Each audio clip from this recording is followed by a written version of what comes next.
మద్యం కుంభకోణంలో సజ్జల శ్రీధర్ రెడ్డికి విజయవాడ ఏసీబీ కోర్టు రిమాండ్ విధించింది. మే 6 వరకు రిమాండ్ విధిస్తూ ఉత్తర్వులు ఇచ్చింది.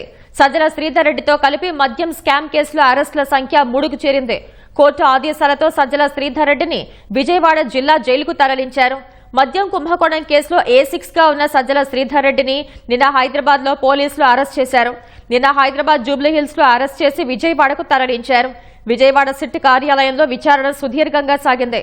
2019లో వైసీపీ అధికారం చేపట్టాక నూతన మద్యం విధానం రూపకల్పనలో సజ్జల శ్రీధర్ రెడ్డి కూడా కీలకంగా వ్యవహరించారు.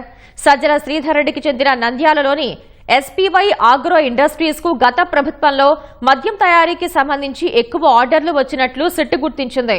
SPY ఆగ్రోలో ఏ బ్రాండ్లకు సంబంధించి మద్యం తయారు చేశారు, ఎవరి ఆదేశాల మేరకు చేశారు, ఎలా సరఫరా చేశారో సిట్ అధికారులు సజ్జల శ్రీధర్ రెడ్డిని ప్రశ్నించారు. వైసీపీ హయాంలో దాదాపు 3,000 కోట్ల రూపాయల మద్యం కుంభకోణం జరిగిందని భావిస్తున్న సిట్ ఆ నగదు ఎవరికి ఎలా వెళ్లింది అనే విషయంపైన శ్రీధర్ రెడ్డి నుంచి ఆరా తీసినట్లు తెలుస్తోంది.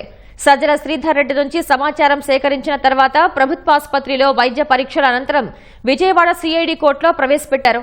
వాదనలు విన్న కోర్టు రిమాండ్ విధించింది.